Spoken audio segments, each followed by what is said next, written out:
On the Gaia continent, monsters have been randomly disappearing for several years now. At first, people thought they were being extinguished, but it turns out they were actually being moved to another dimension. And that's exactly what a particular mage has been hoping to study for himself. This mage has been studying the disappearance of these monsters for a long time now. And even though he still has no idea why or how they get teleported, he's more focused on how he can get the power for himself. With all the research he managed to gather, he set up a magic circle in a dungeon known as the Great Labyrinth. Now finally, he can watch his work come to life as he sets the coordinates and builds a mana connection, then steps on the magic circle to finally move over to the new dimension. A bright light shines around him as the magic begins to take effect. The aura produced by the spell is bright enough to cover a whole area. And then, all at once, everything stops. The mage notices that the flow of air and temperature of the area have changed. Except it's not because he's in a new dimension. He's just outside the dungeon. Or, to be more specific, it was the dungeon that got teleported over to another dimension, leaving him in a hole where he was before. Over in a different dimension, a young man stares at an interdimensional portal that just opened up in his attic. He can only wonder what in the world is going on. His day was pretty normal up until a few seconds ago. Earlier that day, during his day job, Kang Jin-hyuk admires the youthful college students around him. Watching them reminds him of when he once had a passion that he could focus on. Right now, though, a D-rank hunter like him doesn't have that kind of luxury. His partner comes up and asks why he's standing around in a daze when there's work to do. They need to hurry up with their work, since they aren't even halfway done yet. After a hard day of work, the two men rest in their van, but Jin-hyuk is wearing surprisingly light clothing despite the cold weather. That's because he's a hunter, and one of the perks of being a hunter is having the ability to endure hot and cold temperatures. It's such a basic thing that it even applies to D-ranks as well, meaning that Jin-hyuk can save up on paying for any heating in his house. Hunters also have many other amazing perks, but despite that, Jin-hyuk works part-time as a laborer. That's because he has no money, and since all the guilds in the area are monopolizing all the hunter jobs, there's nothing he can do about it. It's all because of some sneaky serial killer who's been going around killing hunters from the top guilds. Because they haven't been able to catch the lunatic, the guilds have been taking out their frustration by sweeping up all the hunter jobs in the area. Today, however, seems to be Jin-hyuk's lucky day. A loud sound followed by screaming comes from the school area. This is his opportunity. Chaos like that can only mean that there are monsters in the area, and taking out just a few of them could set him up with enough money to make it through a whole year. Those dreams are shattered as soon as they show up when a man rushes in and shoves Jin-hyuk back while several other hunters appear on the scene. Titan, the guild in charge of the area, is already there and they've taken over the situation in an instant. And Doyen, the deputy guildmaster, orders him to get lost before he's actually forced to kill him. The difference between him, a mere D rank, and an A rank hunter from a major guild is just too wide for him to ever cross. There was nothing he could do to change the situation. With his dreams shattered, he moves on to his next part-time job in hopes that that will at least bring in some money. Then he heads home, filled with a strong sense of defeat. Suddenly, a sound from deeper in his apartment catches his attention. He goes to investigate and comes face to face with some sort of portal to another world filled with monsters. They can't seem to see him, but he can pass through just fine without any weird reactions to his body. This could be just the opportunity he was looking for. He heads downstairs to gather his thoughts. This is definitely a dungeon that has only existed as a concept up till now. If it was anywhere else, he would have been happier, but it just had to appear in his attic. The most logical step would be to report this incident to the association, but if he did that, they would kick him out of his own home under the pretense of on-site investigation. So the only option that looked good was to take it all for himself. The first thing he needed to confirm was if the monsters could cross over to his side of the portal. They couldn't see him at least, which was a good thing since, with his abilities, he could only take on 2 or 3 goblins at most. If more monsters were to come through at once, he would have no chance of taking them down. With nothing left to lose, he takes a deep breath and steps through the portal, popping out on the first floor of a dungeon maze. He barely has time to look around before a goblin rushes at him from his left. He narrowly evades a stick to his face and dodges back into his attic. The goblin looks around, confused, and swings at the air. It seems like they really can't see the portal after all, and that means they can't come over to his side either. Now that he knows that, there's no reason to be scared. He equips a baseball bat and jumps back in through the portal to take the goblin head on. He swings the bat into the goblin's cheek, sending the creature flying, before following up with a stab to its chest. With the goblin defeated, he raises his bat and swings it down on its face, defeating it instantly. This was the first time he had ever hunted monsters alone, and since he didn't have to share experience points with anyone else, they were all his for the taking. With the goblin taken out, his level, which hadn't risen in 3 years, went up immediately. The goblin corpse was also his for the taking, and it could get him up to 3 million won if he sold it in the right places. The next day, he takes it to a hunter's market and tries to sell it off to a merchant. After taking a closer look at the corpse, the merchant can tell that our boy does not have a lot of experience in dungeons, because the way he handled the goblin significantly reduced the market value. Despite that, he still managed to get a price of over 3 million won, just like he hoped for. All he needed to do was provide the name of the area where he hunted down the goblin, and he would get the payment immediately. That was something Jin-hyuk could not tell anyone. If someone found out about the dungeon in his attic, his profits could go down the drain. While he's trying to figure out a way to get out of the situation he'd found himself in, a group of hunters from the Black Dragon Guild come barging into the area like a pack of hyenas. Someone stole a kill from their territory, and they are not happy about it. At first, they think it's Jin-hyuk and step up to confront him, but the merchant redirects their attention to a blonde-haired hunter who's oblivious to the situation. The hunters step up to confront him and beat him up till he can barely move. He snuck into their territory and tried to hunt monsters there without permission. For all they know, he could be the serial killer they've been looking for. With the man barely able to talk, they drag him out of the building to continue their interrogation. That man who was beaten to a pulp could have easily been Jin-hyuk. Seeing a scene like that and knowing that he won't be able to lie about where he got the goblin from, he changes his mind about selling there. He needs to find another way to sell his loot without having to deal with the thugs from bigger guilds if he didn't want his life to be at stake. As soon as Jin-hyuk gets back home, he decides to dive back into the dungeon and work on getting stronger. Before he heads in, he has to arm himself with enough equipment to be able to survive a trip into such a dangerous place. He arms himself with a teleportation stone that will allow him to teleport out of danger and back to his apartment, as well as a monster tracking compass that reveals any monsters around him within a 50-meter radius. Armed with that, along with his trusty baseball bat, he steps into the dungeon for a round of leveling up. He goes on a killing spree, with each taking him up by 1 level. True to its name, the Goblin Labyrinth is filled with goblins. For someone with a low level like him, this was the perfect hunting ground to use and grow stronger. After a long day of hunting, his inventory capacity is almost filled to the brim. He has just enough space for 1 more goblin, and since it's the last one, he'd prefer if it was a large one that'd bring in more money. The compass shows a goblin approaching his location, which is perfect timing. All he has to do is hide and ambush it before it sees him. He hides around the corner and waits until just the right moment before swinging his bat right at the goblin's face. Except it isn't a goblin. He just hit a remarkable short man. The man shouts at him in a strange language that he can't understand. Jin-hyuk hurriedly bows to apologize, which seems to calm the man down enough. He pulls out 2 necklaces from a bag and hands one to Jin-hyuk. As soon as he puts it on, he can suddenly understand what the man is saying, and he realizes 2 things. First, this man is very angry at him, which is fair considering that he just smashed a bat into his face. And secondly, this man isn't a man. He's a dwarf, a mythical race that he's only heard about in fantasy novels.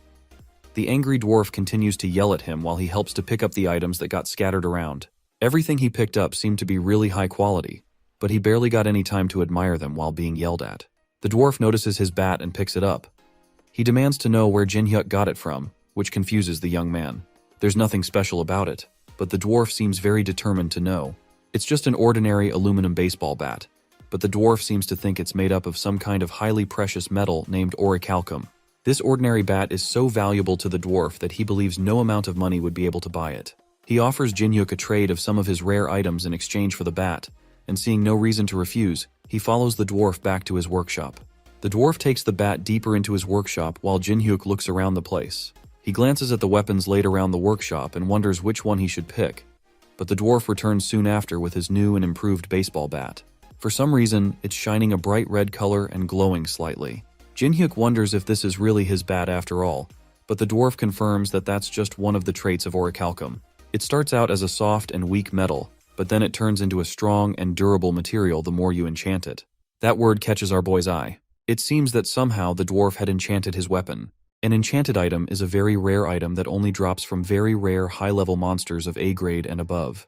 Just testing out a few swings with the new bat confirms that it feels completely different what he remembers. It's almost impossible to believe that something as strong as this could be artificially created. This dwarf, as well as this whole dungeon, really could be the lucky break that he's been searching for this entire time. He checks the stats in a status menu.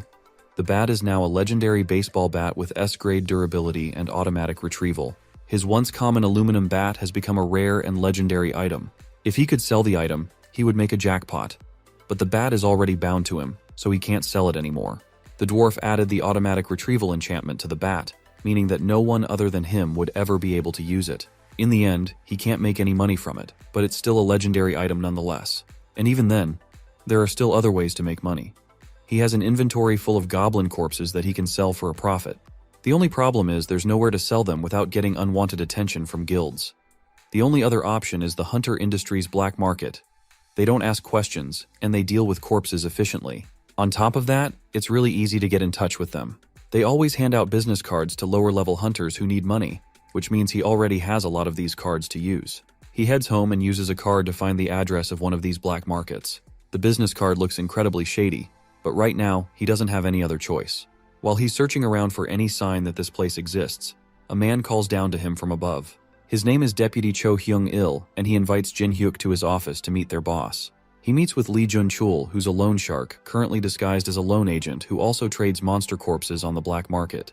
They ask to inspect the corpses first before discussing payment, and Jin Hyuk brings them out to show. The two are shocked by the number of corpses Jin Hyuk brings out from his inventory.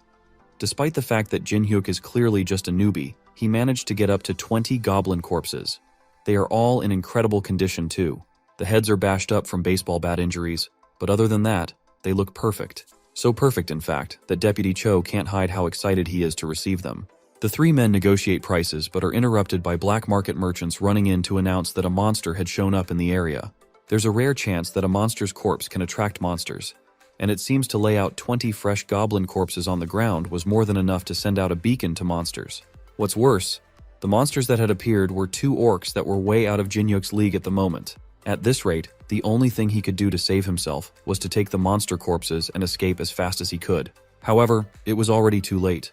The first monster had made it to them and looked ready to tear them apart. Since Jin Hyuk was the only hunter around, he was the only person strong enough to take them on. That doesn't mean he could take them on though, and the orc charges at him with its battle axe. He dodges the first swing, but the second swing comes down straight for his head. At such a close distance, there was no way for him to avoid it. It seemed like this was the end for him, and he was about to die pathetically.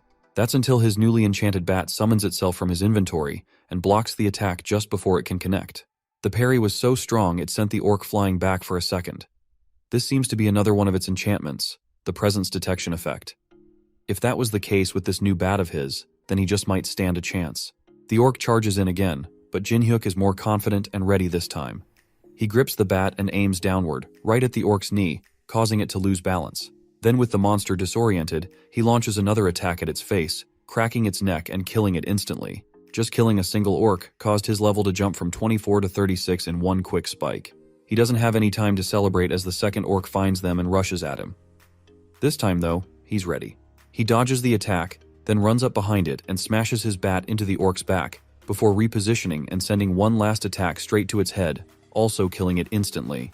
With that, he managed to easily kill two orcs in a matter of seconds. That shows just how powerful this enchanted weapon really is. Now that the commotion is over, he smugly asks the men to restart negotiations and add the corpses of the two dead orcs to their deal. That day, he went home with a chip on his shoulder. Somehow, he had managed to convince the men to give him 15% more than the market price. The amount of money in his bank account almost felt like a dream. Now that he had finally taken care of those goblin corpses, all he had to do was focus on hunting. Because he saved the black market dealer and his crew, they decided to continue doing business with him, which means that he'll never have to worry about where to sell the corpses again. That's because he probably realized that Jin Hyuk isn't just a low-level thief who's selling stolen corpses. He's actually a high-level hunter that's strong enough to take down two orcs with little effort. But even with his enchanted bat and his newfound strength, there was no way his current equipment would let him hunt down higher-grade monsters. There was only one option left for him to upgrade, and if he plays his cards right, he might even get some equipment for free. The next day, he had bought a crate full of beer cans and alcohol for the dwarf. Since he liked aluminum so much, then this was like a gold mine to him. The dwarf can't believe that everything in the crate was filled with auriculacum. He tried the beer, but spat it out immediately. The taste was horrible. To calm him down from another shouting match, Jin Hyuk passed him some shojo instead. This one is different, and the taste is enough to satisfy the dwarf for now. But it's not enough. There could be something more to give it the kick he's looking for. Since the opportunity had come up, the dwarf made a request to Jin Hyuk. He needs to have something mined out for him. He sends Jin Hyuk on a quest to mine out some mithril ore. But what does ore have to do with alcohol? Well, Jinhyuk wanted some free gear, so it's not like he had any choice of what he had to do to get it. If this was the best way to get the gear, then so be it. He journeyed further into the labyrinth and emerged at a clearing in a forest. This place is much larger than he thought. A system menu pops up in front of him, telling him that he had made it to the second level of the labyrinth. Now he had the opportunity to record his location as a warp point. He had no idea what a warp point was, but he accepted the option regardless. That causes a gate to open up in front of him.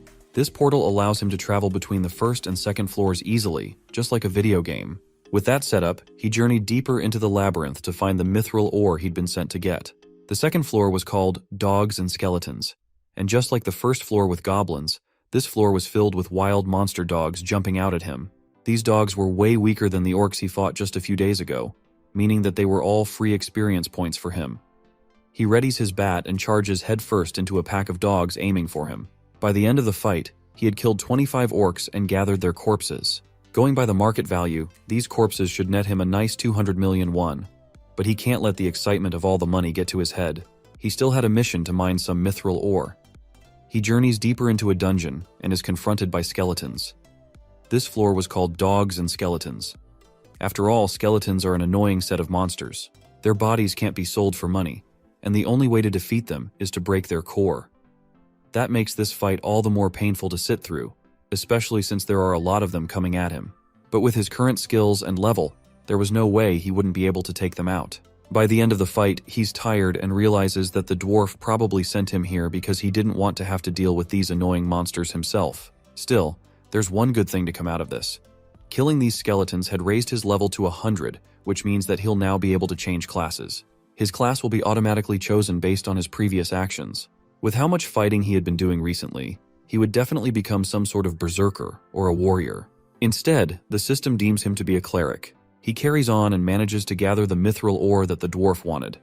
That's surprising since the dwarf didn't expect Jinhyuk to make it out of that experience alive.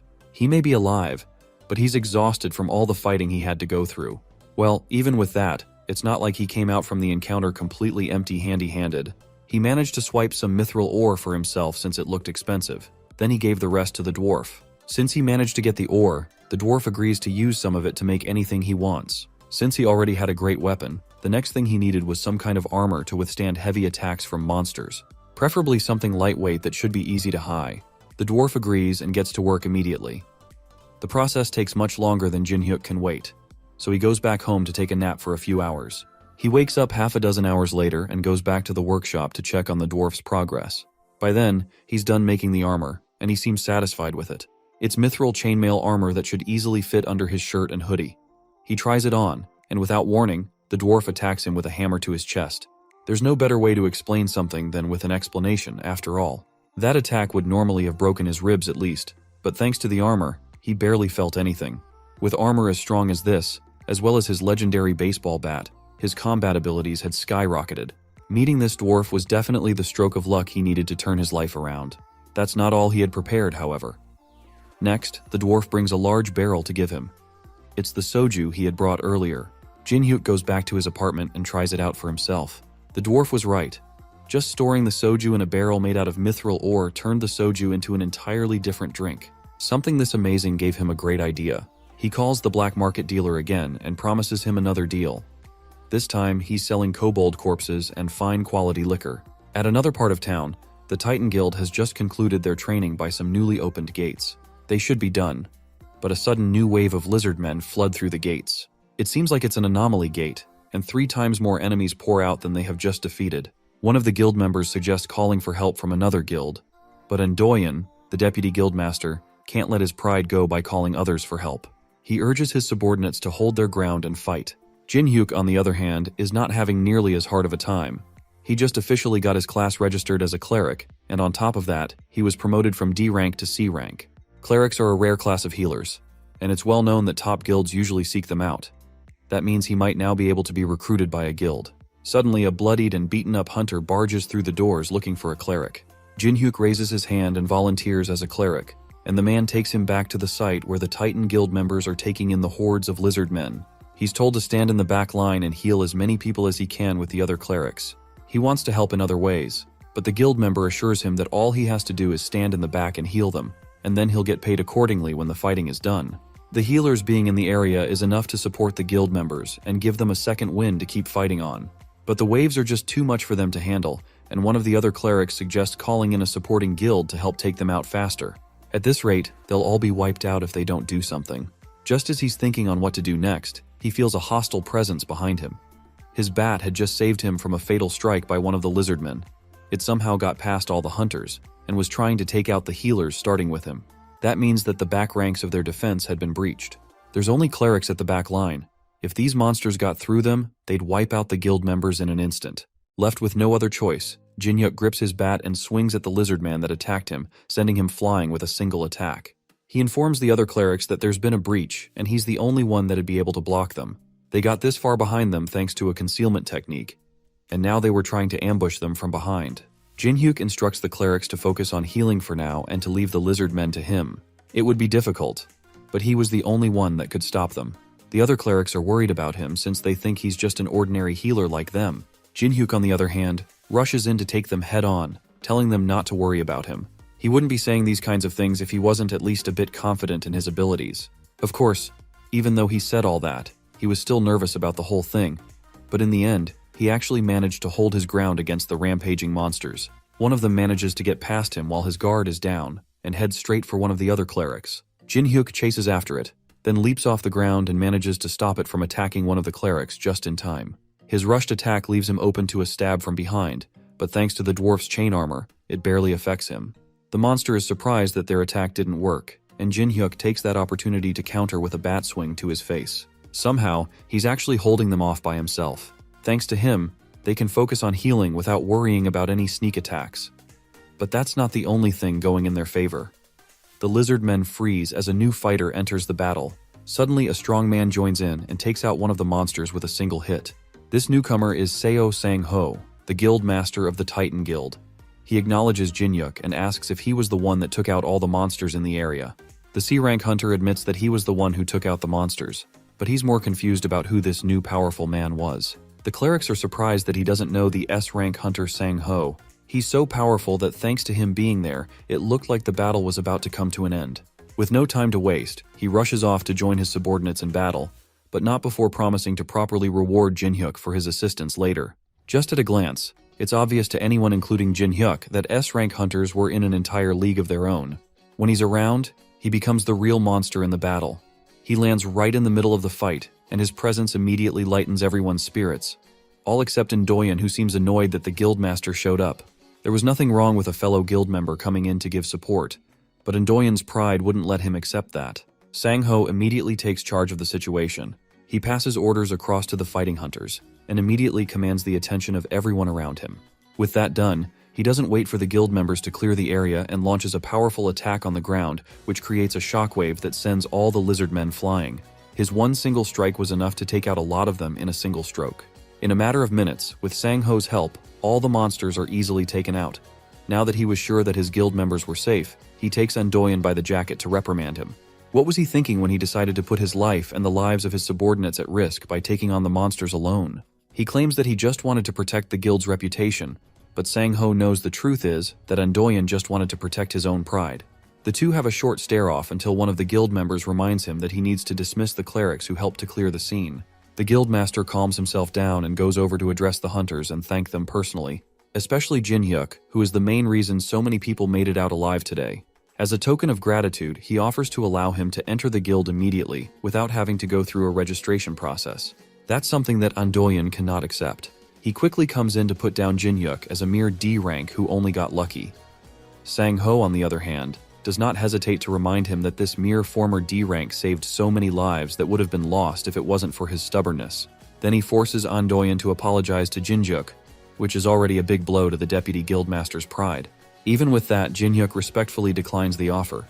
He doesn't want to be part of any guild that allows people like Indoyan to have any type of authority. That's the last straw. Indoyan rushes at him with an enhanced punch, but a defensive bat straight to his stomach is enough to stop him in his tracks. The hit is enough to knock Indoyan out cold immediately. The occasion is such a noticeable moment that it appears in a news article the next day. The higher-ups of the Titan Guild can't stand what happened to Indoyan. Not only was he publicly embarrassed by a mere C rank, he was also demoted from his authority as a deputy guildmaster. They demand that the C rank appear before them to explain himself. Sang Ho, on the other hand, doesn't agree with that. Not only did Andoyan risk the lives of multiple guild members for the sake of his pride, he also attempted to attack someone who fought for their guild. That's more than enough reason for him to be demoted. That manages to shut down the people gathered. With nothing else to say to the men, he sends them on their way. The guildmaster's mind wanders back to the extraordinary C rank that he saw the other day. Before he grows any stronger, he has to get Kang Jin-hyuk to join his guild no matter what. The man in question lounges lazily in his apartment, enjoying a drink while looking through his expenses. Since he made a lot of money from hunting, he had spent more than he usually would, which put the expenses at an absurd high. If he knew things were going to turn out this way, then he would have accepted the extra pay that the Titan Guild was offering him. At the end of the day, though, it doesn't matter since he has a much better way to earn money. After some much-needed relaxation, he heads back into the dungeon to collect more monster corpses. Hunting the same old monsters isn't enough for him anymore. Now that he had gotten stronger, he was going to need some stronger opponents. He walked deeper into the second floor than he usually would, and found himself facing off against a small army of orcs. One of them tries to attack him from behind, but he successfully sidesteps the attack before retaliating with an attack of his own. The hit defeats the orc immediately right as several others swarm around him through the hall. Just a few days ago, he would have been dead on the spot, but thanks to his new equipment, he's able to defeat all of them with ease. By the end, he counts up a total of 20 orc corpses, which should net him enough money to not have to worry about anything for a whole year. Since he still had a lot of stamina left, he decides to head a little deeper into the dungeon and finds himself entering the third floor, named as the Temple Guardian's Labyrinth. At first glance, there don't seem to be any monsters in the area, but the sense of calm is almost immediately broken by a large tremor shaking the ground. A giant hand bursts out from beneath him, and Jin-hyuk only barely manages to move out of the way. The hand belongs to a stone golem, which is an artificial monster built from mana. Its attacks are too fast for him to dodge, and they are so powerful that even when he blocks it, he still gets pushed back by a large amount. That leaves him with very little option but to try his best and fight back. The golem seems to be incredibly strong, but it lacks the intelligence to make use of that strength. Jin-hyuk takes advantage of this and manages to land an attack on its head, shattering it to pieces and causing the creature to fall. But it doesn't take much time for it to start reforming once again. Jin-hyuk forgot a crucial point of the golems. It can only be defeated by completely breaking its core. Realizing this, he tries to dodge back and create some distance to re-strategize, but the monster manages to regenerate his hand fast enough to catch him before he can escape. There weren't many ways he could escape this trap, but then suddenly, an arrow flew in and struck the golem in its chest. Jin-hyuk sees the opportunity and follows up with a sharp jab from his bat, breaking the golem's core and defeating it once and for all. He managed to make it out of that situation alive, thanks to the random stranger who saved him with that arrow shot. He turns around to thank his savior, but he's shocked when, instead of seeing the dwarf that he expected, he sees a beautiful-looking woman with some strange-looking ears. Those ears mean she's actually an elf. He bows his head and thanks her for saving him, but doesn't notice the elf rushing at him while his head is down. He only gets a second to see her before she grabs him by the collar and pulls him close for an interrogation. She hasn't seen him in this dungeon before. She's curious about who he is and where he came from. The elf clearly isn't from Jin-hyuk's world. She doesn't know where he's from, and his outfit looks unfamiliar. She asks him a barrage of questions while he struggles to free himself from her grip. She eventually lets him go after he mentions that he entered the dungeon today. That means that he knows where the dungeon entrance is. She pushes him on the ground and drops her bow. She has finally found a way out of this dungeon. Jin-hyuk stands up and demands to know what's going on with her being needlessly aggressive. The elf ignores him and instead demands that he take her to the exit. He's not impressed by her, just giving him orders out of nowhere. She's really pretty though, so he'll let it slide for now. She mentions that if he successfully guides her out of the dungeon, then she will adequately compensate him. After all, she's a platinum-ranked mercenary, so he can trust her. Her name is Lucia, and she's a half-elf who prides herself on being pretty famous. Surely he had heard of her from somewhere. Jin-hyuk, though, has no idea what she's talking about or who she is. She repeats that she's a platinum-ranked mercenary and shows him her badge, but he still has never seen or heard of any of these things before. Did he come from some kind of rural area? How does he not know what the badge is or who she is? He tells her that he's from Seoul, Korea. It's her turn to be confused by the names he's calling, and she realizes that the crazy mage might have actually succeeded in his dimension-hopping spell. She tells him of her suspicions. In simple words, a mage from her dimension cast a spell on this dungeon that caused it to hop over into his. Something like that doesn't sound possible at all, but it appears that this is exactly what happened. However, since it was a dimensional shift, that means that reversing the magic will allow her to return to her world. Jin-hyuk had felt that something was odd. But it turns out that this dungeon isn't even from this world. If this place returns to its original location, that could be a big problem for him. He asks her if she plans to send the dungeon back right now, but she can't. It would be too difficult to reverse the magic here, but there's a potential location that would be helpful. It's a hidden room on this floor that she found a long while ago while searching for an exit. She asks for his help getting there and promises to reward him for his help in getting there. The conditions don't seem too bad, so he agrees to help her reach the hidden room. They head there and fight a few orcs on the way. Jin-hyuk notices that she's a lot stronger than he thought she'd be. That arrow she fired earlier was also no joke. Fighting her here would be a disadvantage for him. His safest bet would be to cooperate with her and continue to assess the situation. After a little more walking, they decide to rest at a safe spot. Jin-hyuk had packed some chocolates in his pockets for emergencies, and he handed her one to eat. She takes a liking to it immediately and demands for more, and after eating through his whole supply, she asks for even more. That was unfortunately the last one, and she accepts and seems satisfied enough to continue the journey. Eventually, they reach a large room that holds the boss of the dungeon. Lucia believes that there's a chance for the mage's spell to be in that room. To investigate, they'll need to take down the boss and free up the room. She tells him that he doesn't have to do much of anything. All he has to do is help her finish it off once she takes it down. They open the door, and the monster immediately lets out an angry roar before attacking. Lucia charges up an arrow and aims straight at the boss's chest. She tells Jin-hyuk to watch her closely. Then she uses a technique called aura to increase the impact of her attack. She fires the arrow and it hits the boss head-on, knocking it on its back immediately. Just one of her attacks was enough to bring it down despite how huge the armored monster was. This is the technique she's going to teach him, but first, he has to finish up the monster before it gets up again. Just like with the golems, he has to aim for the core to take it out. He jumps onto the fallen creature's chest and bashes his bat right into where he believes the core should be. One hit doesn't seem to be enough to bring it down though, and a large fist rushes at him from the side. He narrowly blocks it with one of his cleric skills, the Holy Shield. Then, he uses his momentum to push himself back onto its chest. If one hit isn't enough to bring it down, then he'll just keep bashing it until it stops moving. Eventually, he busts the core open, and the creature is finally defeated. He levels up again, almost reaching 200 at this point. Now that the creature is defeated, he returns to Lucia and asks her to teach him how to use aura. But he already used aura. His Holy Shield skill transformed his Holy Cleric power into aura. To him, it was just a class skill, but she doesn't know what that is. Besides that, if he can use skills like that, then it seems he will be able to learn how to use aura faster than she thought. Since he has the potential to wield it well, that means that he might even be able to start enhancing his attacks with aura right away. But first, there's a condition. She sends him back to get more chocolates for her. Back in the city, Sang-ho walks alongside his secretary Lee Hyena and discusses a new anomaly that appeared near Gangnam Station. It was detected yesterday, meaning that they have about 5 days to prepare before a powerful monster appears there. No matter how Sang-ho pictures it, there's no way his guild is going to be able to take it on by themselves.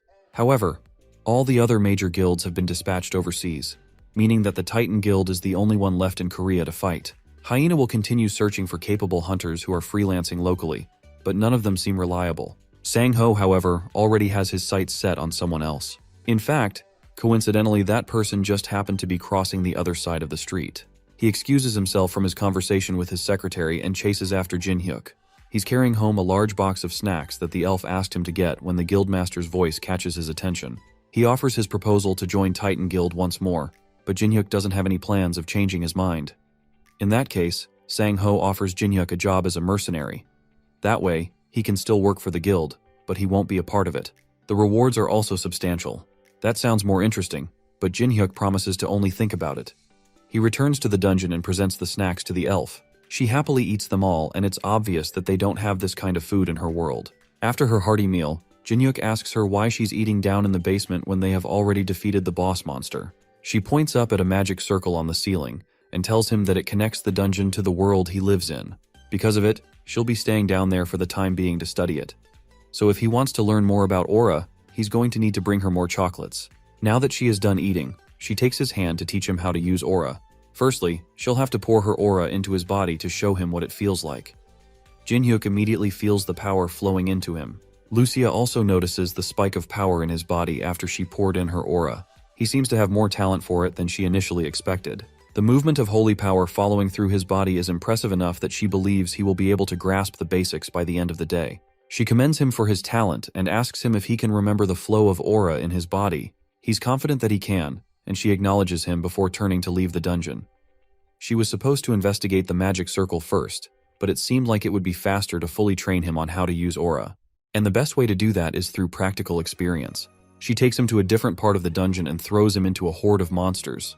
He fights an army of goblins and kobolds at once, but manages to hold his own against them while collecting their corpses as well.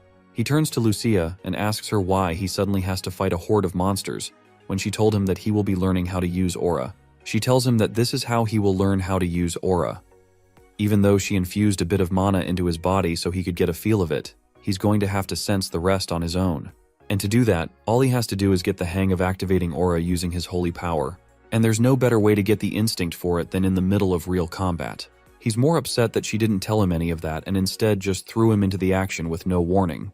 While they're fighting, the ground starts to shake and a stone golem emerges from the ground. It lets out a loud roar and pushes Jinhyuk away as Lucia continues to explain that he needs to face a true crisis to unlock his potential. All he has to do is focus and try to feel the holy power coming from the shield he generates with his skill. The shield is made out of aura, so once he gets the hang of it, he'll be able to pick it up quickly. That's easier said than done since he doesn't consciously activate the holy shield. How is he supposed to feel any aura from something that turns on automatically? The monster brings down a huge fist toward Jinhyuk, and he blocks it with the holy shield once again. But this time, he feels something. It's some kind of energy gathering around his left hand, which was the hand that's activating the skill. This must be what holy power feels like. The monster pills back and attacks again, and Jinhyuk summons his holy shield again. Except this time, it has a different shape than what he remembers. The sensation of summoning the shield is also different. This must be mana. The golem doesn't give him time to figure all this out and smashes down on the shield, sending Jinhyuk flying back. Lucia mocks him from her podium. She told him to get the hang of his skill, not to make foolish mistakes. He was just doing what she told him to, though. As he prepares for another attack, a status window appears in front of him. He has acquired a new skill called Holy Power Application. This skill allows him to use Holy Power and to use the energy to enhance his attack and defense based on how much Holy Power is used. This means that there are ways to gain skills beyond getting a job change. Lucia notices him spacing out and decides to take matters into her own hands. It seems that facing a golem while learning aura is too much for him, so she offers to take care of it from there. Jinhyuk, on the other hand, quickly recovers himself and tells her to stand down. Now that he has a grasp on his new powers, he should be able to handle everything. He charges at the golem and then leaps off the ground, narrowly dodging another stone fist aiming right at him. Then, while in the air, he focuses his mana on the bat, and then uses a front flip to gain more momentum, before bringing the mana-enhanced bat down onto the golem's head. The monster falls, but he's not satisfied yet. He lands on its chest and focuses one more, trying to divert even more mana into his bat before bringing it down right onto the golem's chest, unlocking a new skill at the same time called Holy Aura. With his enhanced weapon, he stabs the golem with his bat and successfully breaks the core. By unlocking his Holy Aura, it also allowed him to gain new skills like Precision Strike and Unyielding. Thanks to Lucia's training, he was able to unlock 2 passive skills and an active skill. She, however, is more concerned about the fact that he learned how to use aura in battle so quickly. She was expecting to just teach him the basics and call it a day, but with this, she has to see things to the end. She takes one of her arrows and brings down a wall, opening up the area to an even larger horde of monsters. Jinhyuk is not impressed, but he readies his bat and prepares for another battle. The battle with the monsters in the dungeon takes a lot out of him, and by the time he goes to sell the monster corpses, he's exhausted. He's so tired that the black market boss Junchul notices when they meet. He looks like he has just been through a war. Junchul decides not to ask too many questions, and gets down to business by accepting the monster corpses. He also brings up the topic of the alcohol he sold to them last time. He marketed them as traditional artisan soju, and since it went on the market, orders have been flooding in. With how popular the drink became in such a short time, he could focus on selling liquor and never have to worry about money again. With enough money to last him for the rest of his life and a small business set up already, Jinhyuk heads home to rest. His training with Lucia has left him immensely tired, and only seconds after laying down in bed, he passes out immediately. Not long after, he's woken up by the sound of a disaster alert. A loud automated voice urges everyone on the street to evacuate and get to safety. Today is already the day of the monster invasion. It seems to have come early this month. Monster invasions usually happen randomly, but there is a certain invasion that happens after a set period of 1 month. This invasion is pretty common, and usually, Jin-hyuk would use this opportunity to catch some low-level monsters for some loose change. This time, though, he's too tired to care. The large guilds will take care of them anyway, so he shouldn't have to move a finger. At least, that was the plan until a notification came in on his phone, informing him that due to the urgency of the invasion, the rewards for monsters would be tripled. With triple the rewards up for grabs, Jin-hyuk can't ignore the invasion anymore. He steps out onto the street to see if he can take some down and cash in. Meanwhile, security officials guide people and try to clear the streets while the Titan Guild battles hordes of monsters running through the city. The security line is already breaking due to the number of monsters trying to get through, and Sang-ho is running out of stamina to keep up the fight. No matter how many he takes down, more just keep popping up. The guild members are already at their limits, and even though it looks like they have the upper hand, things aren't looking too promising. The guild secretary watches the fight worriedly from behind safety. Even though it looks like everything is going well thanks to the guild master, she can tell that they're getting stretched thin. If only they had one more powerful hunter to turn the tide. Her mind wanders to a man that the guild master had found promising not too long ago. She takes her phone and calls Jin-hyuk. He's in the middle of fighting some goblins when he picks up. She offers him a chance to fight with the Titan Guild, and in return, he will get heavily compensated. He asks for 5 times the normal compensation, and she suggests they meet at a predetermined place to discuss more.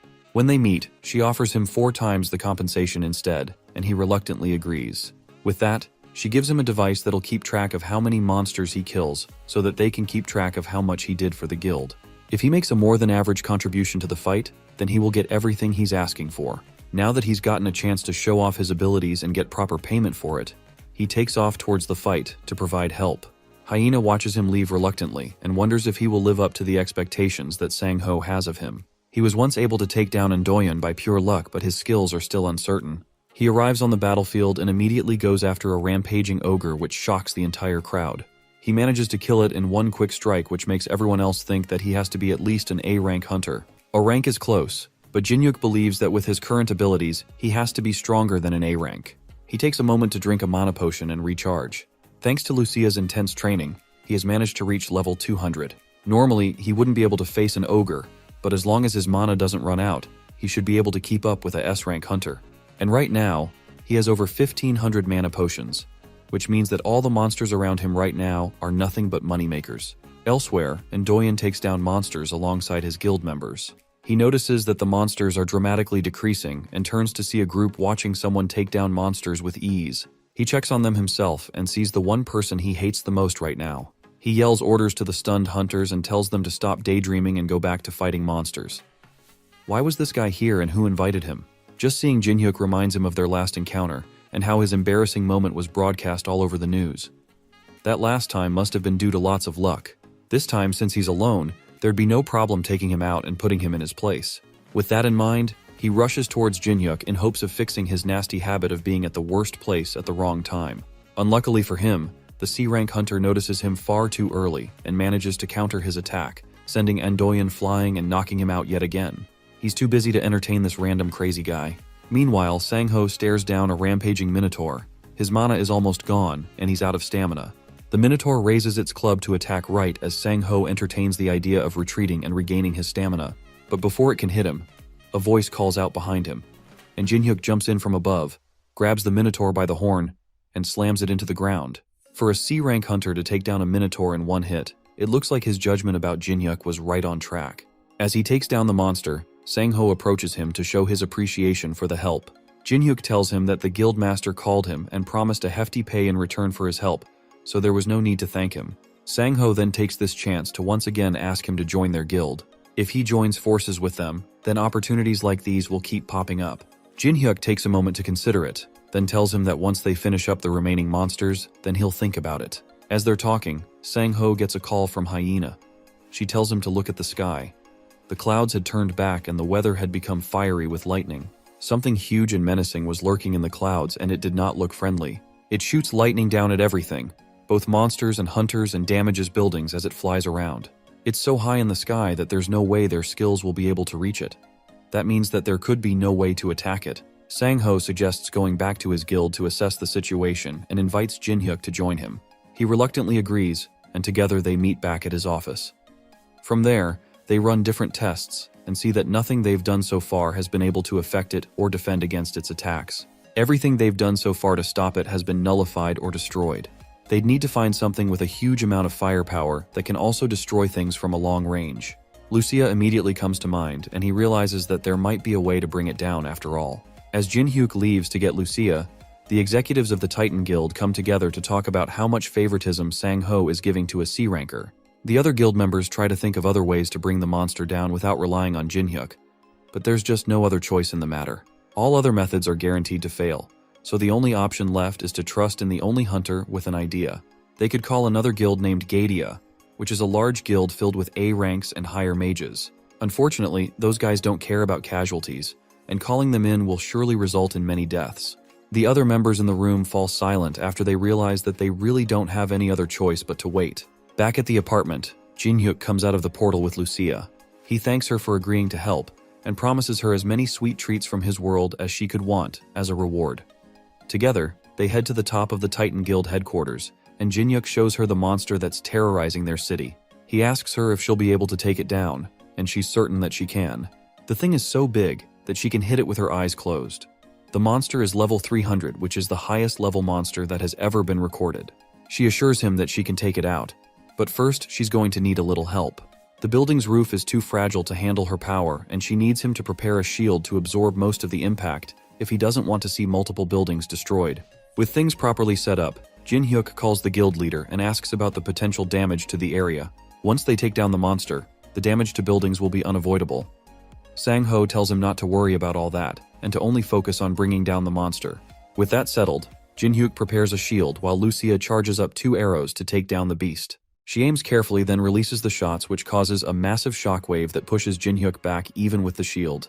The 2 shots race through the sky towards the monster, and in just a second, they land a direct hit on the beast, taking it out in one shot.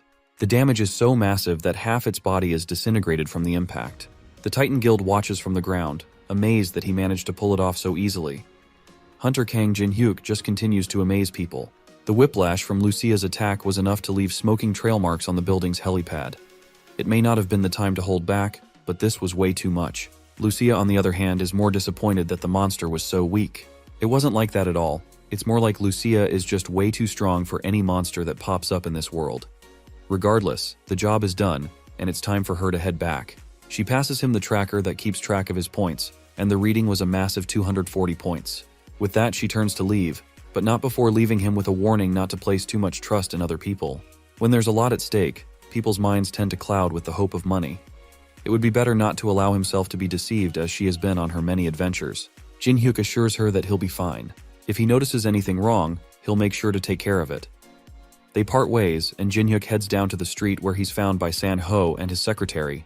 They catch up with him and ask him how he managed to take such a huge monster down by himself. He politely declines telling them and says that it's a secret. One of the executives with him takes offense at that and doesn't believe that a mere C rank can take down such a huge beast. But Jin-hyuk shows them the monster tracker, which has a massive amount of points showing that he really was the one who brought it down. Sang-ho stops him there and apologizes to Jin-hyuk for the outburst. The executive watches them in anger. It seems that Sang-ho loves to side with a C rank more than his own guild members. In that case, it is time to find a change because Sang-ho keeps standing in the way of the guild's future. He takes out his phone and places a call to an unknown number. By the next day, the rumor had spread all over the city that the giant monster was taken down by an ordinary C rank. The members of the Titan Guild don't believe it, but it's not that hard to verify. Word had even gotten around that the guildmaster personally offered him a direct entry into the Titan Guild, but he turned it down. He must be really confident in his skills to turn down such a huge offer from Sang-ho himself. The rumors had even managed to reach members of the Ultron Guild, who had also received information that Andoyan had been hospitalized after the events of the monster invasion. He was known for his impressive skills, but information reveals that he was taken down by the rumored C-rank hunter. If that is true, then the rumors had some truth to them. The Ultron Guild scouts decide to meet with Jin-hyuk themselves and verify the information.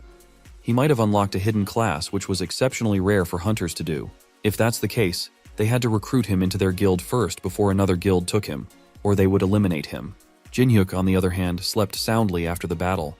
He had used up all of his stamina during the fight and passed out as soon as he got the chance. He woke up after 2 days of dead sleep and realized that this was the backlash from overusing his stamina. He walks out into his living room and finds that Lucia had made a huge mess with all the snacks that he bought her. She had managed to eat everything in just 2 days. She had no choice though, since there was no food left in the fridge, and all he had available to eat were those snacks. She also couldn't go back to the dungeon since he hadn't opened the portal for her.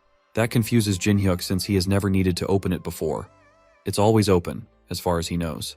He goes to his attic to show her that the portal was open even right then. That didn't make sense to her since just a moment ago, there was nothing there. She tells him to step away from the door, then reopens it, and sure enough, there's nothing there now that he has stepped back. Jin-hyuk has no idea what's going on since he has only ever seen the dungeon open.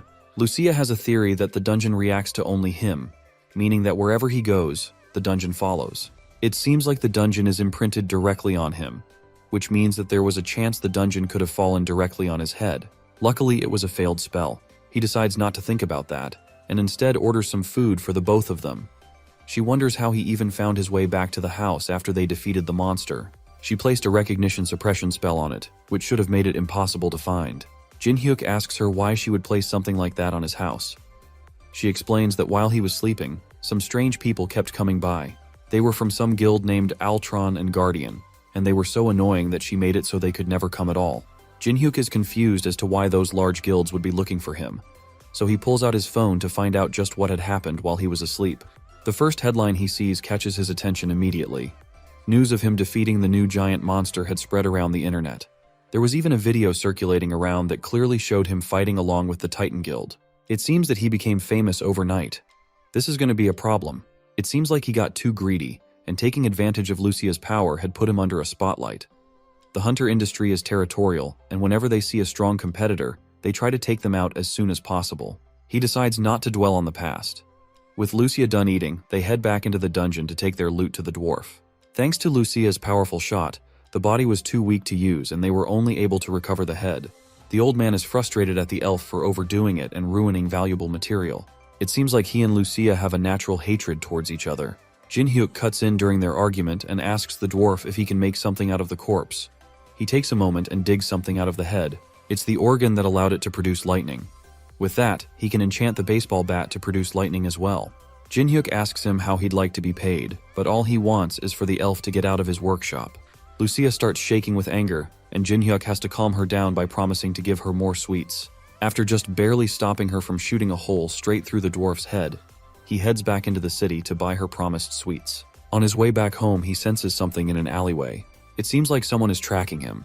He drops his groceries behind a wall and calls out to the creep following him.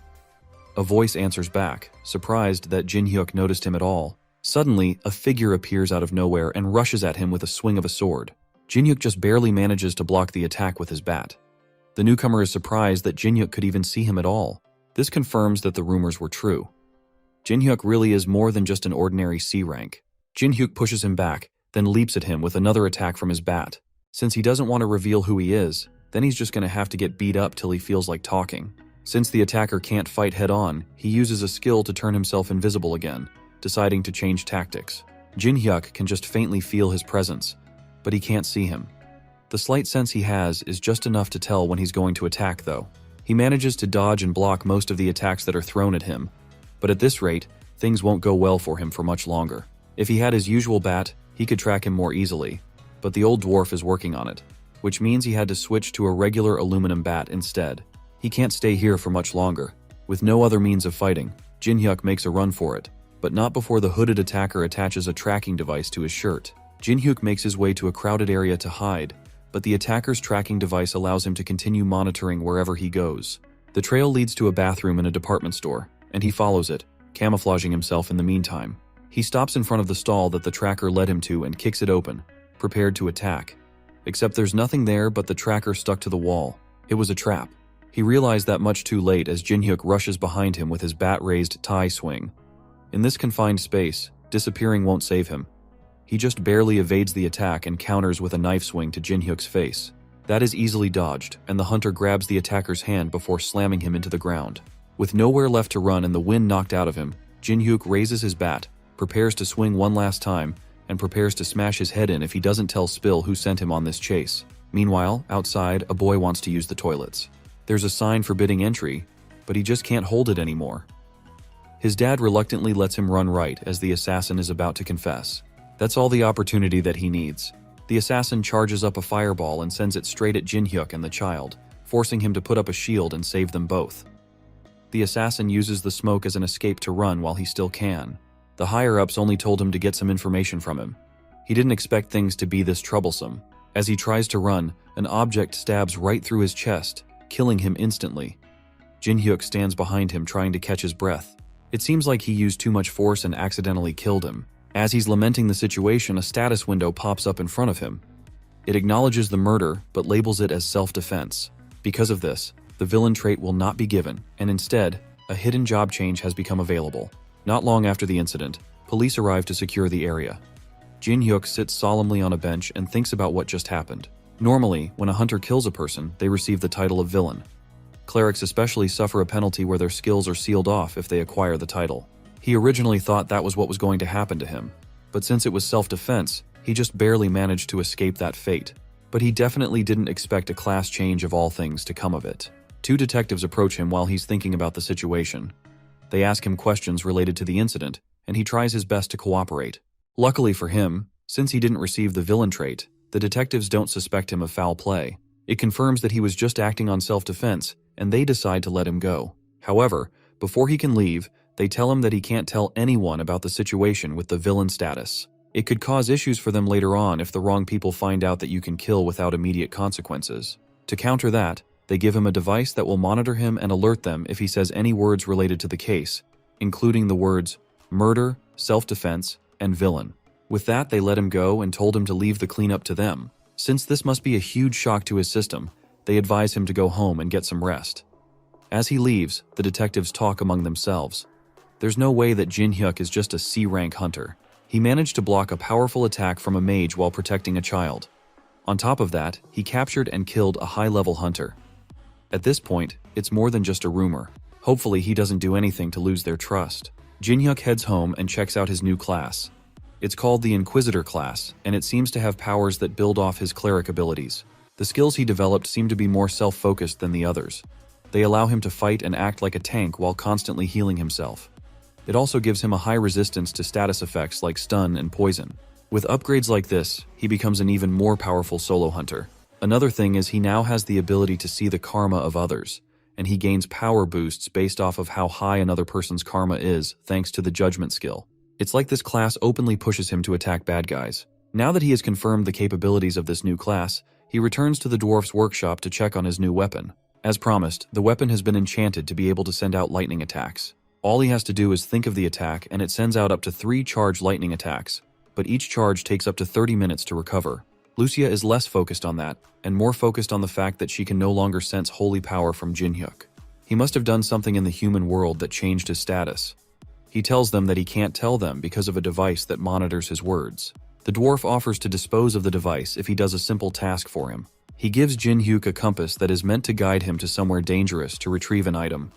He may be a rookie, but he should be able to handle the dangers of what's to come. This little errand brought Kang Jin Hyuk to a treacherous and mountainous path that seemingly defied the laws of physics. Using some basic hiking gear, he rappelled down a seemingly bottomless hole.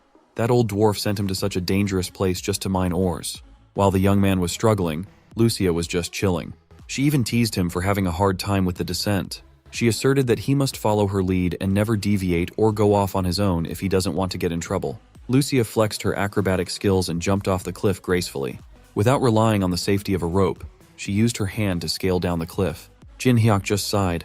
He can't possibly do what she can do so flawlessly. Lucia ragged on him for being too scared.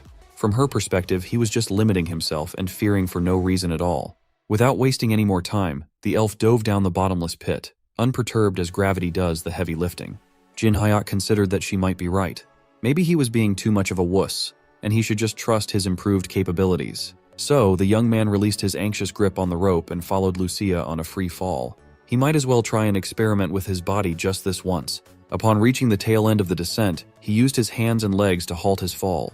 Landing without an inkling of injury beside Lucia, Jin Hyuk finally realized that he was not a normal human anymore. The elf already knew that he had the hardware of a superhuman. He was just limiting himself out of old fears. Taking a break in the middle of the mission, they sat on a steep cliff and talked about what really happened outside. Lucia worried that removing the device might get Jin Hyuk in trouble, but the old dwarf said that it would be fine, so there must be a way. That blacksmith might be a little grumpy at times, but he's truly talented and trustworthy. Even Lucia, who hated the old dwarf's guts, admitted that the old fart is reliable when it comes to things like this. She's pretty curious about the values of karma that came with Jin Hyuk's new class.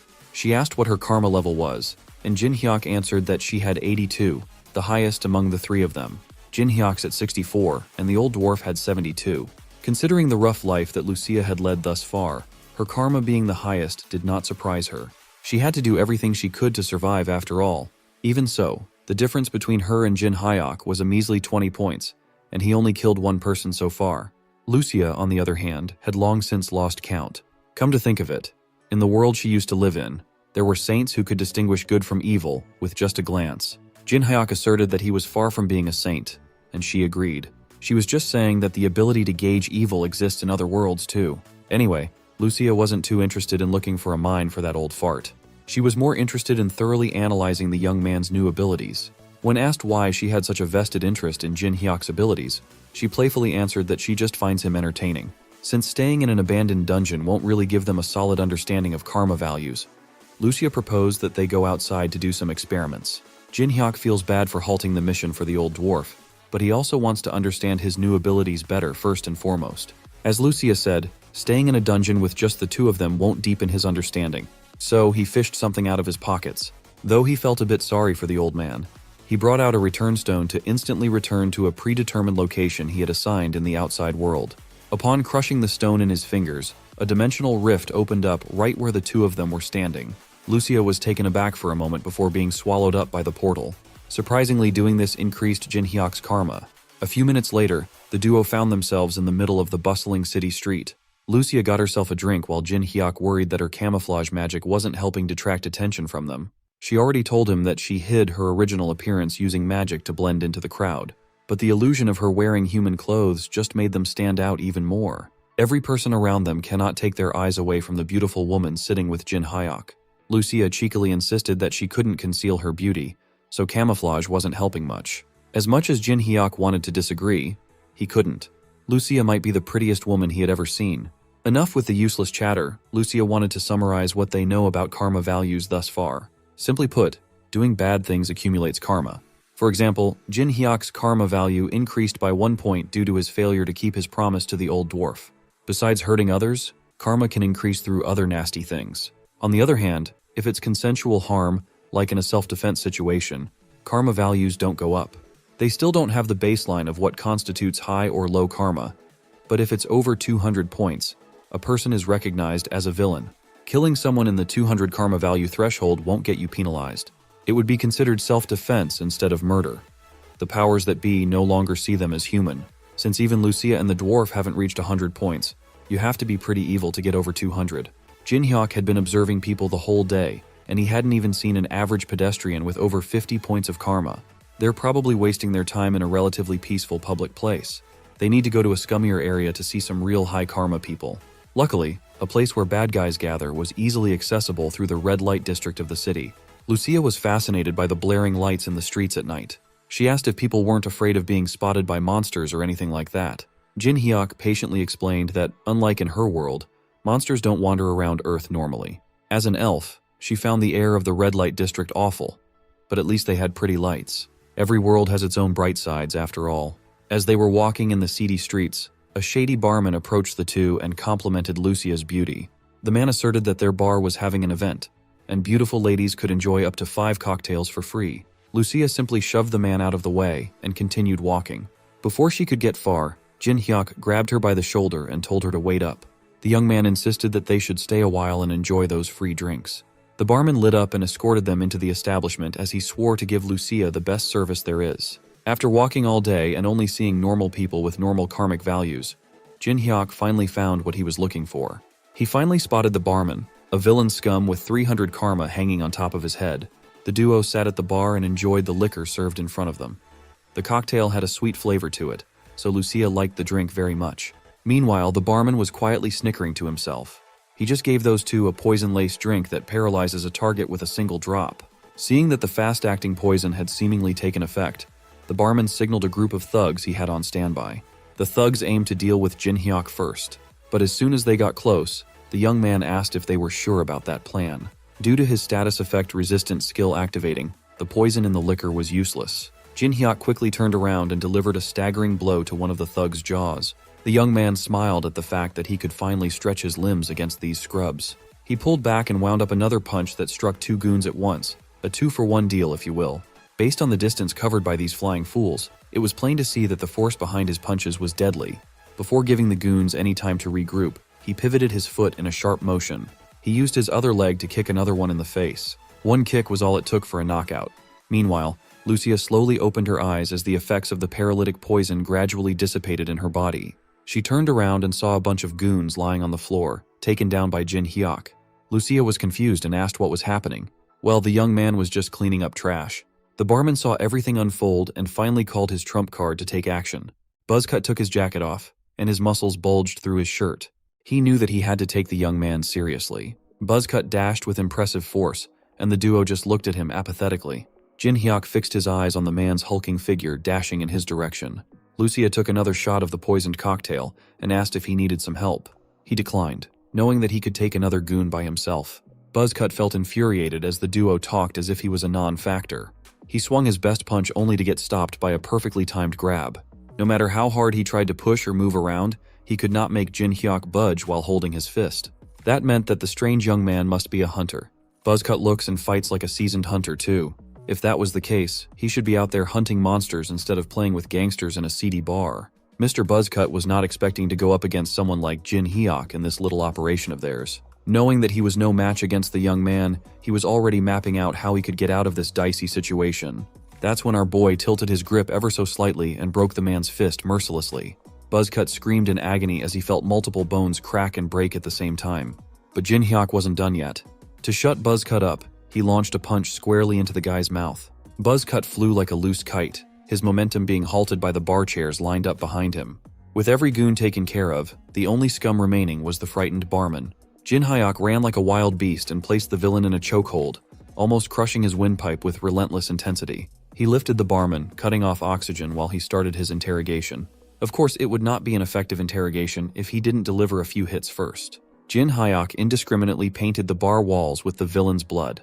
By the time he was satisfied with all the punches, the young man's fists were tainted with the barman's blood. He really did a number on the villain's face, making it almost unrecognizable. Jin Hyuk started the interrogation. It was obvious that this was not the first time the barman pulled something like this, and to run this operation, he must have someone backing him up. The barman vehemently denied that he had any backing or anything like that, but there was no way a worthless thug could get away with repeatedly spiking drinks and abducting women without getting caught. Those hired gangsters must also be affiliated with some bigger power. It's impossible to hire them without some organization's support. Jin Hyuk looked the villain in the eyes and gave him one last chance to talk. Even after being beaten up and threatened, the barman continued to deny any involvement of a backer. Going this far to not snitch must mean that the barman's incredibly loyal, or whoever's behind everything is scarier than the beating he's taking now. To see which one was true, Jin Hyuk had no choice but to get even rougher. He grabbed one of the barman's feet and started pulling. Confused and scared, the villain started squirming around and screaming. Jin Hyuk insisted that he was simply helping the guy find the motivation to talk in any way possible. Barman tried to act tough and asserted that violence wouldn't make him talk, but the young man begged to differ. Before Jin Hyuk could do something more horrific, Lucia interjected and told him to get out of the way and stop with his barbaric and complicated methods. She manifested a mysterious power in her hand and slowly brought it up to the barman's face. The villain went from scared and confused to relaxed and loose, albeit still ugly. As soon as Lucia's mysterious power entered the barman's system, a few seconds of silence passed. Suddenly, his face twisted into demonic insanity, and he started asking the duo if they were sent by an organization called Altron. He crazily insisted that no matter how much crap Altron pulls, it's too late now. Whatever Lucia did to this guy made him a mumbling fool. Well, she just made it easier for the barman to confess. She wasn't expecting him to go insane and spill like crazy, though. The barman continued that Altron was insignificant, because his tyrant guild would massacre every last one of their enemies. Just like that, the duo found the power backing this horrible operation, the Tyrant Guild. It looks like this situation is bigger than Jin Hyuk initially thought. He asked the crazed barman what made him confident that Tyrant would be able to massacre their enemies. The drooling bastard simply answered that they had Alon's elixir. This answer just confused the young man even more. He didn't know what the barman was talking about. A few minutes later, the police arrived to check the incident out while Jin Hyuk and Lucia dipped out of there. The two of them unexpectedly uncovered a massive conspiracy that goes all the way to the top. with a major guild secretly at the helm. Lucia explained that Alon's elixir is a drug that doubles the user's stats, making it requires countless young women as sacrifices. She never thought that a guild from Earth would be capable of creating something so sinister. She could not believe that a bunch of crazy people were actually trying to create the drug. Alon's elixir existed in her world too. They called it the Queen's Tear. One of Lucia's close friends was sacrificed as fertilizer for that elixir when they were younger. Years later, right after she reached platinum rank, Lucia went on a rampage and personally wiped out the organization behind the drug's production. That explains why she had a grim look on her face ever since they left the bar. The question now would be what they're going to do next. Since the barman spilled that the elixir was almost complete, they just needed to wipe the Tyrant Guild out before its completion. At the same bar, right after the police left the scene, a man covered in all black reported what happened to his superiors. He had a mask and glasses that covered half of his face. Based on his own investigation, the incident in the bar wasn't an internal dispute. What's strange was the perpetrators only killed the barman and left. This bizarre method wouldn't be used by another guild or someone on their side. The masked man's next assignment was to find out who interrupted their operation as soon as possible. He was confident that he could deliver the perpetrators with haste. Let's turn our attention to our friends at the Titan Guild. Currently, the top brass is on an overseas business trip. According to the competent secretary Lee Hyena, the results of their Hong Kong trip were excellent. If their first half performance continues to improve like this, they might be able to entertain the idea of recruiting 15% more guild members. The guild was thriving, but Titan Guild leader Seo Sangho was not feeling too well at the moment. He was stressing over the news regarding Alon's elixir. Just as he expected, Lee Hyena had never heard of such a thing. The association has been trying hard to conceal its existence from the world. It would be tough for Lee Hyena to return to Korea at the moment as she still has some guild business overseas to attend to. Since that was the case, Sangho would have to act on his own for now. He tasked Secretary Lee Hyena to issue an urgent order to the entire guild immediately. As of now, the Titan Guild will be declaring a full-on hostile relationship with the Tyrant Guild. A war is upon everyone. Surprised by such a drastic decision, Lee Hyena asked for more information before they thrust the entire guild into the middle of a major conflict.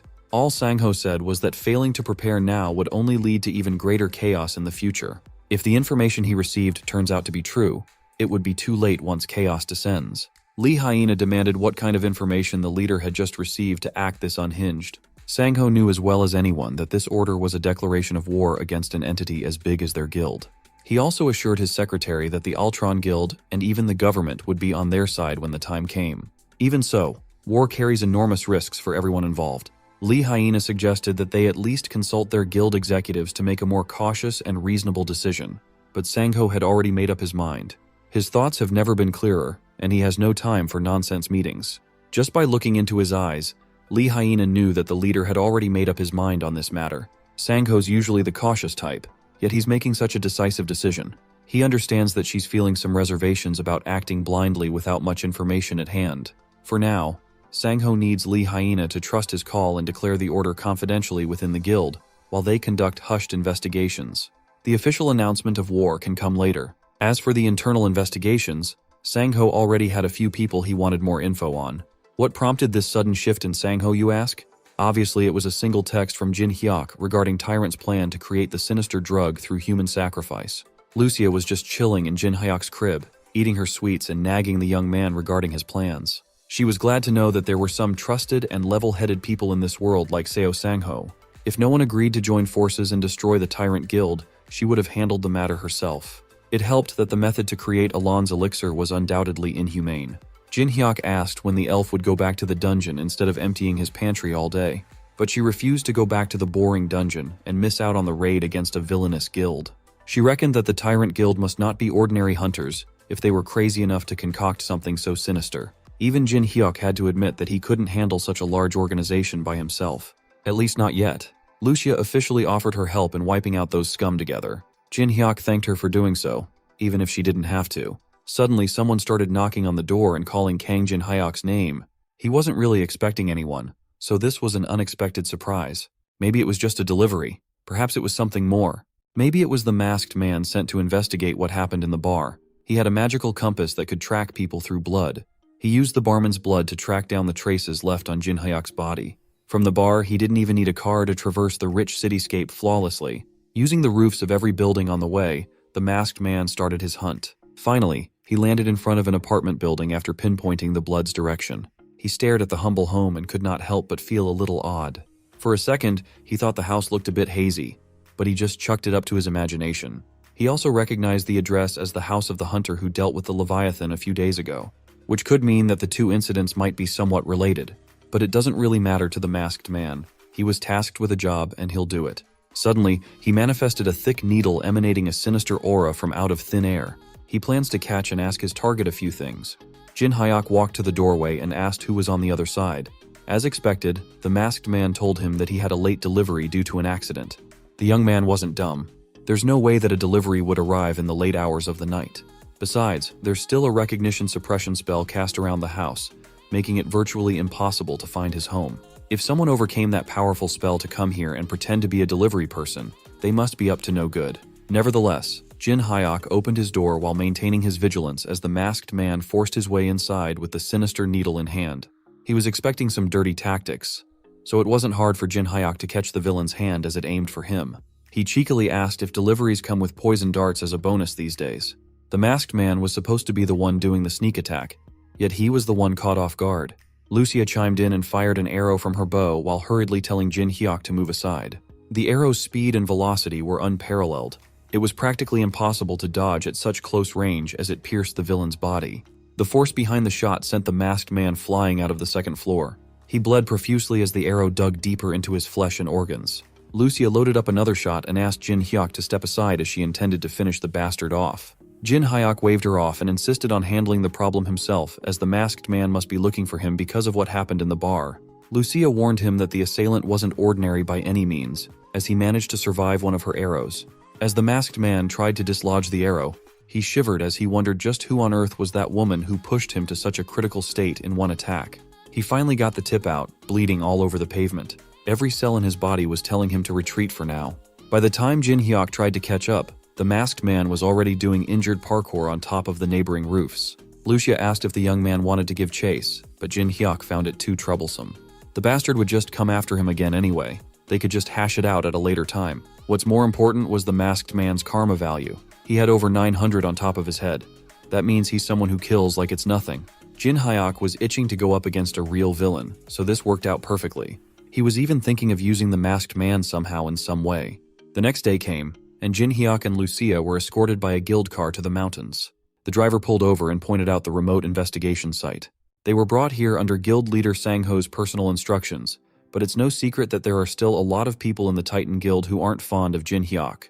Looking at the troops gathered at the foot of the investigation site, the young man assessed that half of them were A-rank hunters, or higher, an elite group through and through. As for the guy at the helm, it was the asshole who tried to pick a fight with Jin Hyuk back then. It looks like Executive Han Yong-seok will be taking the lead on this operation.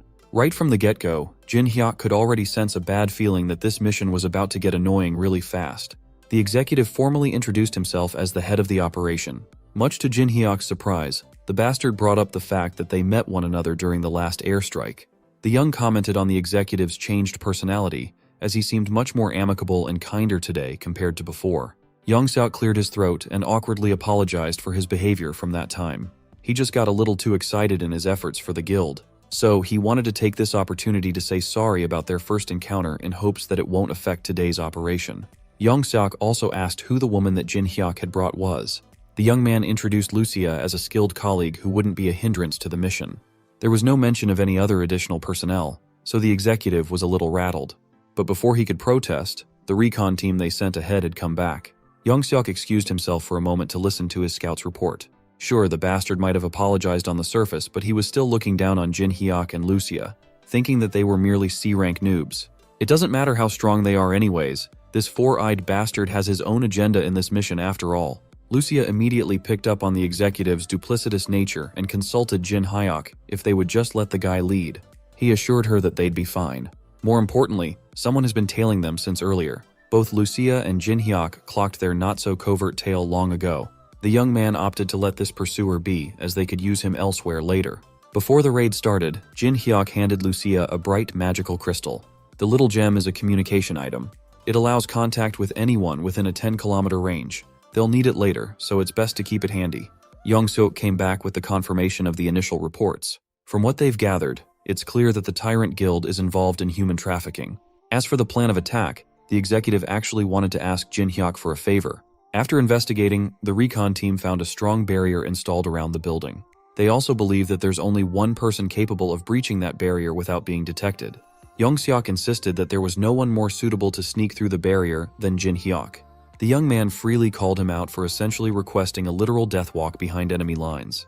The executive continued playing the part of an impartial team leader. He even sarcastically claimed that only the man who took down the Leviathan could pull off this stealth mission. Besides, rather than moving with the Titan Guild members, whom he never worked with before, it would be much easier to work on his own. Young Seok was just putting everything on Jin Hyuk's shoulders. He's blatantly passing on all the risks to one person. They might think that they're getting one up on Jin Hyuk, but this is precisely the situation he was hoping for. So, Jin Hyuk joined a select team of Titan Guild hunters to sneak into the part of the barrier where they could penetrate. The plan is simple. The magic team will create a small breach in the barrier, and Jin Hyuk will have to needle his way in. They reached the eastern facade of the facility and sped up. This incompetent magic team can only sustain a small breach for a few seconds, so Jin Hyuk needs to act fast and run with all his strength. Without wasting another moment, they started working on the barrier to give the young man a sliver of entry point. Jin Hyuk doesn't even mind that he is getting played and deliberately delivered to the enemies. He was just curious as to what the Tyrant Guild was hiding in these mountains. As soon as the breach was established, he ran inside the barrier and excitedly looked around the compound. Jin Hyuk hit the brakes and summoned his trusty bat, only to see an odd sight in front of him. The appearance of the base inside was completely different from what it looked like outside. The protective barrier must have been layered with a distortion effect. First things first, he needs to find the entrance to this massive base camp. After a few minutes of walking around without action, he found it odd that there were fewer guards than he expected there to be. The first guard he spotted was posted up near the barrier, seemingly guarding an entrance. If there's a guard, there must be something that needs to be guarded. This was Jin Hyuk's most promising lead yet. He took to the air and raised his bat, imbuing his monstrous strength on his wind-up. Jin Hyuk swung his bat, and much to his surprise, the guard standing by turned to smoke as his weapon hit the ground. It turned out to be an illusion, and not a real person. He thought he could knock a guard out to capture and interrogate so he could open the door, but now it's solely up to him to figure that out. Much to his surprise, this supposedly secure facility had automatic doors like a freaking supermarket. The defenses were laughably lax, and it doesn't even look like they had CCTVs installed. They must think that the women they abducted had no chance of escaping anyway. Just to be sure that he won't get bamboozled, Jin Hyuk brought an insurance policy through his inventory. He retrieved an EMP generator made from the materials of electric-type monsters and casually dropped it on the floor. With this, any communications or security devices in the immediate vicinity would be disabled. This is why he left a magic communication crystal with Lucia. As soon as the EMP took effect, Jin Hyuk planned out his next steps. With the whole compound cut off the grid, it's about time to get started on his actual mission. From a distance, the masked man continued keeping a close eye on Jin Hyuk. He was starting to piece together the young man's involvement with the bar accident and the Titan Guild. Just like everyone else, the masked man seems to have his own hidden agenda too, and Jin Hyuk plays a crucial role in making it go smoothly. As a result of the EMP that Jin Hyuk set off, one of the idle guards of the facility watched as his game was interrupted as his phone died. The guard blamed the countryside's remoteness for messing with his gaming time. When he finally sensed that something wasn't right, a red bat was already bashing the side of his face without mercy. Jin Hyuk didn't even swing. He actually threw his weapon and stabbed that bastard with the blunt tip of his baseball bat. After making sure that the guard was out of commission, he used auto-recovery to call his bat back. Jin Hyuk finally found someone made of flesh and blood to beat up. The guard's blood splattered to a nearby wall as he hit the smooth concrete floor with a thud. This dude he just killed wasn't a hunter. He was just an ordinary guy, but he had a whopping 800 karma hanging over his head. This place is undoubtedly full of vile, inhuman trash. Now Jin Hyuk can wipe out everyone involved in this operation without hesitation. Upon entering the locked gate, he was greeted by a long hall of prison doors. This must be the place where they've been keeping all the abducted women. The living conditions in each cell were abysmal. They were chained up like animals waiting for their turn to be used as fertilizer for that damned elixir. Jin Hyuk's thoughts was interrupted by a man's voice asking who he was. One of the cells in this prison row was different than the rest. Instead of a woman, a dude was imprisoned in one of them. Jin Hyuk also recognized the uniform that the man was wearing. The uniform of the Tyrant Guild itself. Mr. Prisoner warned the young man to run away before it was too late, as everyone in this facility had already gone insane. Outside, the scummy team leader looked at his watch and timed Jin Hyuk's infiltration. It's been a while since the young man went in, and things are still quiet. Maybe it's time for the main force to move too. Young Sok ordered his men to push and go on standby near the facility. ready to go in if anything unusual happened. As soon as he gave the go signal, the Titans rushed forward like a flock of flies with their black jackets. Lucia just stood there, unmoving and nonchalant. Yongsuk can't figure out what her deal was. Finally, the four-eyed bastard joined his men to stand by while Jin Hyuk did all the work inside. Lucia wonders if it's time for her to do her part too. Before the mission started, Jin Hyuk swore to deal with the situation inside the building on his lonesome. Her job would be to keep a close watch on the Titans outside. They still don't know what Han Young-suk might try to pull, so Lucia has to be vigilant. The young man warned her not to get too involved, but that's never been her style. Back inside the facility, Mr. Prisoner introduced himself as Young Dae-yoon. Jin Hyuk asked the dude why a tyrant guild member like him would be in such a sorry state. Dae-yoon confessed that he was imprisoned for trying to kill Elan herself. Right now, they're just keeping him alive for his expertise in illusion skills. That distortion effect on the protective barrier and the fake guard must be his doing. Jin Hyuk was curious why this guy would try to flush his guild's research down the toilet. It was simple, really. Dae-yoon just couldn't stomach seeing his colleagues throw women to monsters as bait. He reached his limit and tried to take Elan down once and for all, only to get caught and imprisoned. Jin Hyuk was pleasantly surprised to see a reasonable tyrant guild member like this guy. Even his karma score was low, only at 62. The young man formally invited Dae-yoon to work together and take down this damned facility. Meanwhile, the grunt assigned to monitor the control room was sleeping soundly in his comfortable office chair. Finally waking up, he realized that he must have dozed off on the job again. He always gets sleepy at this hour, so it was nothing new, and nothing ever happened in this place. So it was fine. But today was different. Instead of waking up to live feeds of the entire facility, he woke up to black screens. He looked around to try and understand what was happening, but to no avail. Panicking, he tried to turn the system back on, but the problem was the power source fried by Jin Hyuk's EMP. Every electronic device, including smartphones, was out of commission. The entire computer system is down, and he slept through it. The control room guy is in the running for Employee of the Month.